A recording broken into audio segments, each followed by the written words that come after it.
안녕하세요. 오늘은 아주 중요한 경제 뉴스, 바로 2025년 4월에 논의 중인 추가 경정 예산에 대해 이야기해 보겠습니다. 이번 추경안에서 가장 주목받는 부분은 바로 전국민 대상 지원금 변화인데요. 이 내용은 민생에 직접적인 영향을 미칠 수 있는 중요한 사안입니다.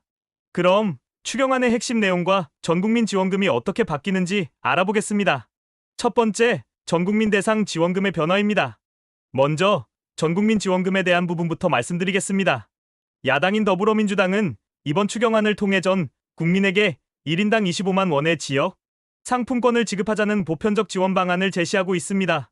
이 지원은 국민 모두에게 균등하게 지급되는 방식으로 경기 침체를 극복하고 내수 진작을 목표로 하고 있습니다.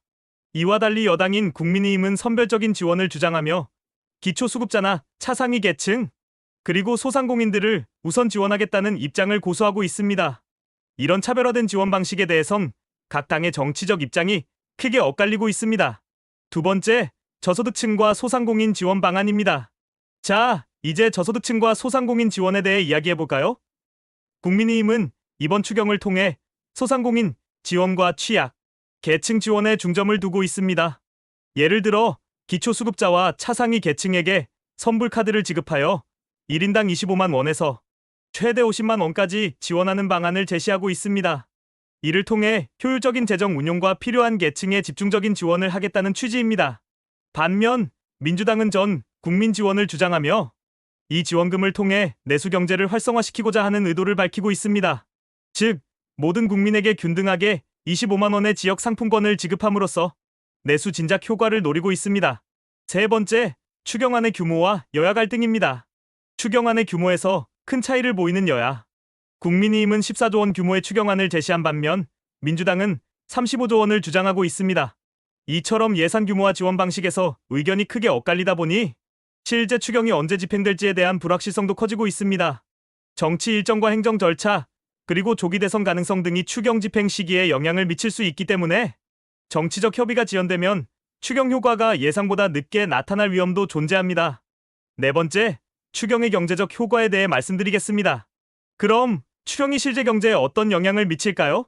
전문가들은 추경 집행이 빠를수록 경제 회복에 더 큰 효과를 낼 수 있다고 보고 있습니다. 특히 내수 진작과 소비 촉진이 중요한 시점에서 전국민 지원이 어떻게 경제를 활성화시킬 수 있을지가 핵심인데요. 여야의 정치적 갈등이 해소되지 않으면 지원금 지급 시기가 늦어져 경기 회복 효과가 제한적일 수 있다는 우려도 있습니다. 만약 추경안이 조기 집행된다면 경기 회복을 위한 승수 효과가 더 클 것이라는 점은 분명합니다. 하지만 정치적 협의와 합의 지연이 길어지면 경제 회복에 미치는 영향이 크지 않을 수 있다는 점도 염두에 두어야 합니다. 다섯 번째, 추경안 최종 결정과 향후 전망은 이렇습니다. 결국 여야의 의견 차이가 크고 정치적 협의가 늦어지면 추경안의 최종 내용과 지원 대상에 대한 조정이 불가피할 것입니다.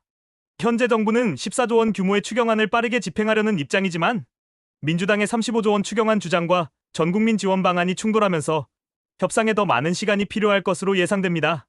이 추경안이 경제 회복과 민생 지원에 어떤 영향을 미칠지, 그리고 국민들에게 실제로 어떤 변화를 가져올지 지켜봐야 할 시점입니다. 오늘 영상에서는 2025년 4월 추경안의 주요 쟁점과 여야 간의 입장 차이를 다뤄봤습니다. 추경안이 어떻게 최종 결정될지, 그리고 그 결과가 국민들에게 미치는 영향을 지속적으로 주시해야 할 때입니다. 여러분은 어떤 지원 방식이 더 효과적이라고 생각하시나요? 댓글로 의견을 남겨주세요. 영상이 유익하셨다면 구독과 좋아요, 알림 설정까지 부탁드립니다. 더 많은 복지, 정책, 정치, 경제 소식을 전해드릴게요. 감사합니다.